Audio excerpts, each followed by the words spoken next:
ശ്രുതിയുടെ ഇളയച്ചൻ വരുമെന്നറിഞ്ഞ് സന്തോഷിക്കുന്ന ചന്ദ്രമതിയെ സുധിയെയും കാണിച്ചാണ് എപ്പിസോഡ് ആരംഭിക്കുന്നത്. തുടർന്ന് അദ്ദേഹത്തിന് ഗ്രാമമൊക്കെ വലിയ ഇഷ്ടമാണെന്നും ഇളയച്ചൻ അച്ഛമ്മയുടെ വീട്ടിലേക്ക് വരുമെന്നും ശ്രുതി ഇരുവരോടും പറയുന്നു. ഇതേ സമയം അവിടെ എത്തുന്ന രവീന്ദ്രനോട് ശ്രുതിയുടെ ഇളയച്ചൻ വരുമെന്ന് ചന്ദ്രമതി പറയുമ്പോൾ നിന്റെ അച്ഛൻ എന്താണ് വരാത്തതെന്ന് ചോദിച്ച് രവീന്ദ്രൻ ശ്രുതിയോടെ കുറ്റപ്പെടുത്തുകയും എന്തായാലും നിന്റെ ഇളയച്ചൻ വരട്ടെ എന്നും പറയുന്നു. പിന്നീട് അച്ഛമ്മയുടെ വീട്ടിലേക്ക് പോകാൻ എല്ലാവരും ബാഗ് പാക്ക് ചെയ്യുന്ന കാണിക്കുന്നു. തുടർന്ന് നാട്ടിലേക്ക് പോകുന്നവരും രവീന്ദ്രൻ അശോകനെ വിളിച്ചു പറഞ്ഞ് സന്തോഷിക്കുന്നു. ഇത് കേട്ട് ദേഷ്യപ്പെടുന്ന ചന്ദ്രമതിക്ക് സച്ചി രവീന്ദ്രനും കണക്കിന് കൊടുക്കുന്നു. ഇതേ സമയം അവിടെ എത്തുന്ന ശ്രുതിയോട് നിന്റെ ഇളയച്ചൻ മലേഷ്യയിൽ നിന്ന് പുറപ്പെട്ടോ എന്ന് ചന്ദ്രമതി ചോദിക്കുമ്പോൾ ഇളയച്ചൻ ബസ് കയറിയെന്ന് ശ്രുതിയുടെ വായിൽ നിന്ന് അറിയാതെ വീഴുന്നു. ഇത് കേട്ട് എല്ലാവരും ഞെട്ടിത്തരിച്ചു നിൽക്കുമ്പോൾ എയർപോർട്ട് ലോഞ്ചിൽ നിന്നും ഫ്ലൈറ്റിൽ കയറാനായി ബസ്സിൽ പോയ കാര്യമാണ് ഞാൻ പറഞ്ഞതെന്ന് ശ്രുതി പറയുന്നു. തുടർന്ന് ശ്രുതി പറയുന്ന ഒന്ന് സച്ചിക്ക് വിശ്വാസമാകാതെ വരുന്നു.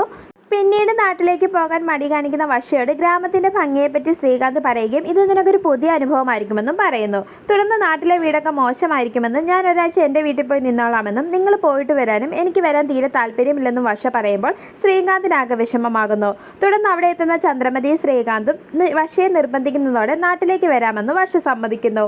പിന്നീട് ശ്രുതിയുടെ ഇളയച്ചൻ്റെ മുമ്പിൽ വെച്ച് ശ്രുതിനെ അപമാനിക്കുന്ന രീതിയിൽ സംസാരിക്കരുതെന്ന് പറഞ്ഞ് ചന്ദ്രമതി സച്ചിയോട് ദേഷ്യപ്പെടുമ്പോൾ ഇവനെ കണ്ടാൽ തന്നെ ഒരു ഫ്രോഡാണെന്ന് അയാൾ മനസ്സിലാകുമെന്ന് സച്ചി പറയുന്നു. ശേഷം സച്ചിയുടെയും മഹേഷിന്റെയും വണ്ടിയിലായി എല്ലാവരും അച്ഛമ്മയുടെ നാട്ടിലേക്ക് പോകുന്നു. പിന്നീട് ഗ്രാമത്തിലെത്തുന്ന രേവതി ഗ്രാമത്തിന്റെ ഭംഗിയെപ്പറ്റി പറയുമ്പോൾ അത് കേൾക്കുന്ന ചന്ദ്രമതി രേവതിയോട് ദേഷ്യപ്പെടുന്നു. തുടർന്ന് രവീന്ദ്രൻ ചന്ദ്രമതിക്ക് കണക്കിന് കൊടുക്കുന്നു. ശേഷം മലേഷ്യയിൽ നിന്ന് വരുന്ന ശ്രുതിയുടെ ഇളയച്ചനെ കാര്യമായി തന്നെ നോക്കണമെന്ന് പറയുന്ന ചന്ദ്രമതിയെ സച്ചിയും രവീന്ദ്രനും കളിയാക്കുന്നു. പിന്നീട് ശ്രുതിയുടെ മുഖത്തെ ടെൻഷൻ കാണുന്ന ശ്രുതി കാര്യം തിരക്കുമ്പോൾ ഒന്നുമില്ലെന്ന് ശ്രുതി പറയുന്നു.